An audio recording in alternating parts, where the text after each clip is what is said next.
Olá! Bom dia! Este é o Repórter Visual, um programa acessível da TV Brasil. O primeiro programa jornalístico da TV brasileira feito em Libras. O coração, vital para o funcionamento do nosso corpo, merece e precisa ser tratado com atenção e cuidado. O Clóvis fumou por 30 anos, não fazia atividade física e comia de tudo, sem regras.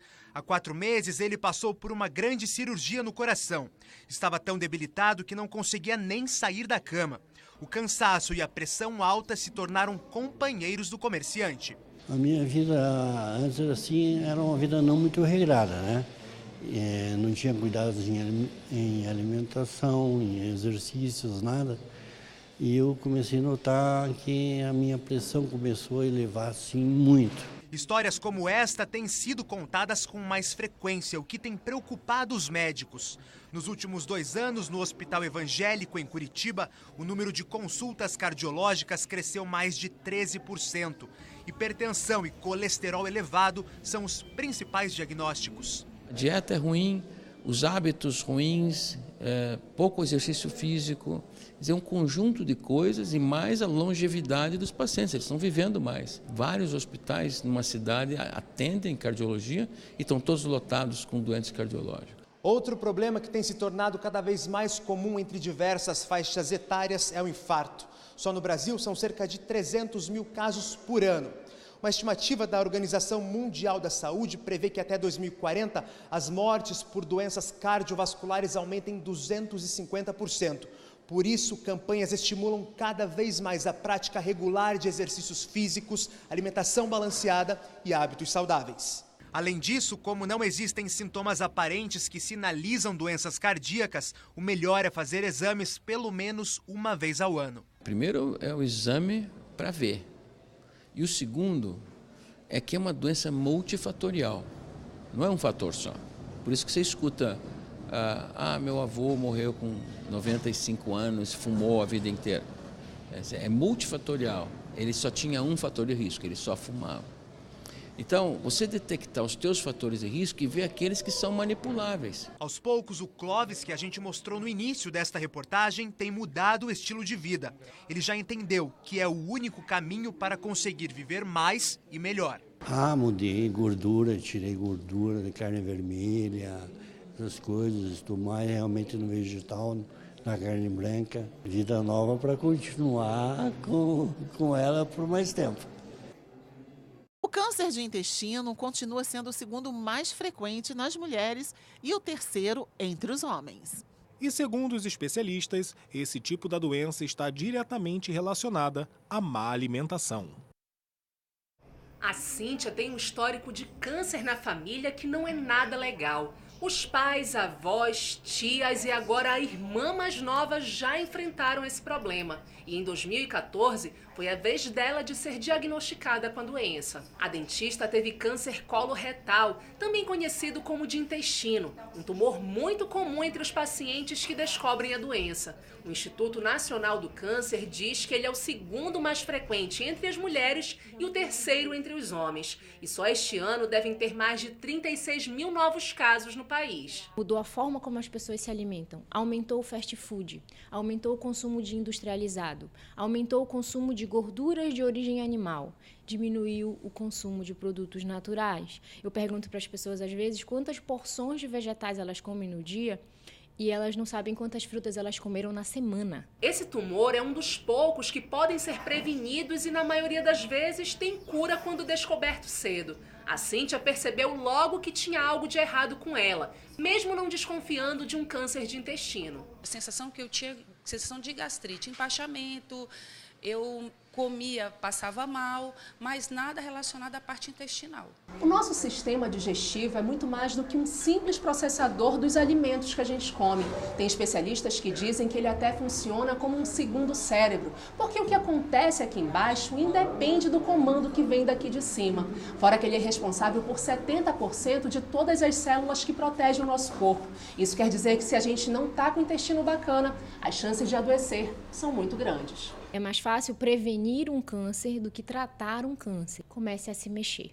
Faça atividade física, uma atividade física que lhe dê prazer. E o mais importante estímulo que a gente pode dar é que as pessoas se alimentem melhor, diminuam o consumo de produtos salgados e principalmente tenta colocar mais alimentos anti-inflamatórios na tua dieta, tenta colocar mais frutas, mais verduras, mais ervas, para que você possa aí se prevenir do câncer de intestino e de outros cânceres também.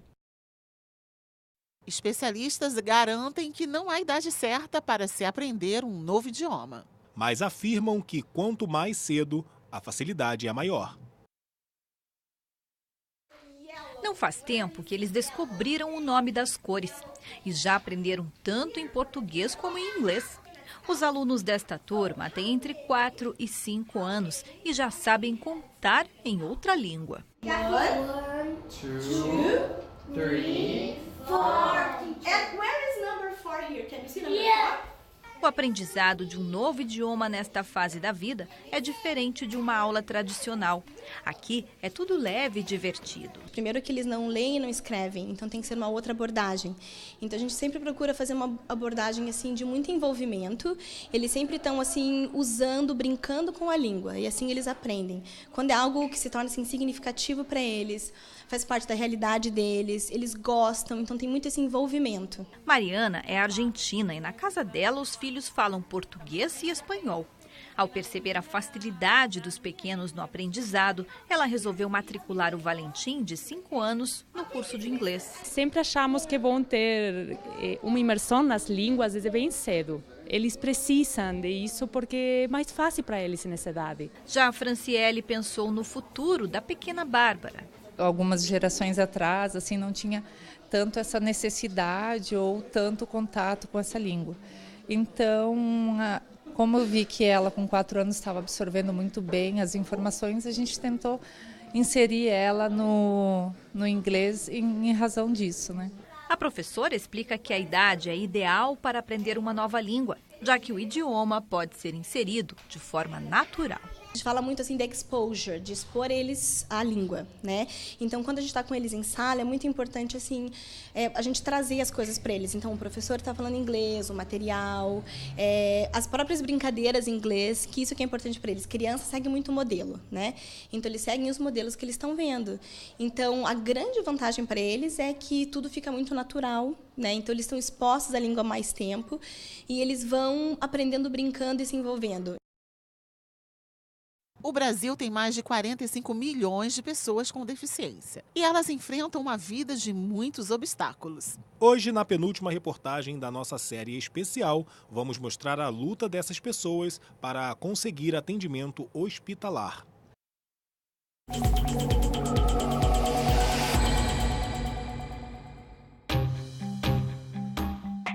Deficiência não é sinônimo de doença.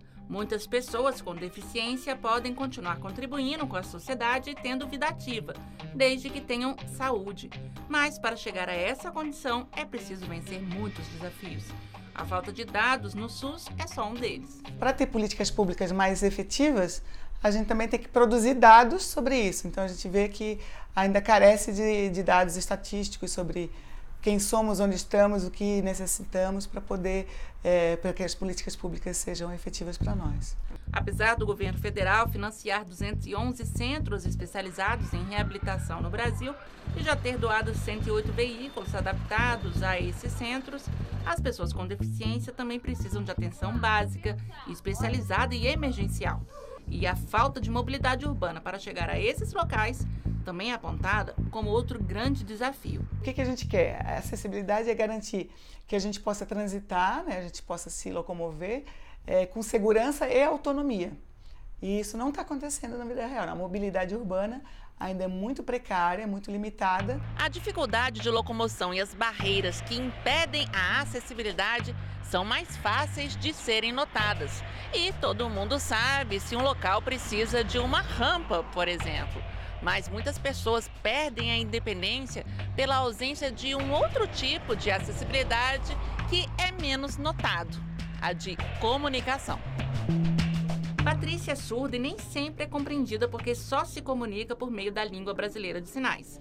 Isso atrapalha muito a qualidade dos atendimentos que ela precisa. Ela conta que as experiências que já viveu, tanto na rede pública de saúde quanto em clínicas particulares, foram muito ruins. Quem nos ajuda nessa conversa é a intérprete de Libras, Lúcia Souza. E eu perguntava e eu escrevia e ele não entendia, ou seja, faltava a figura do intérprete para estar mediando essa informação, essa comunicação. Angústia ainda maior enfrenta a Márcia, que depende inteiramente do SUS para manter a vida do filho Ítalo, que tem 14 anos. O problema é que Ítalo respira com a ajuda de aparelhos e precisa de cuidados médicos constantes.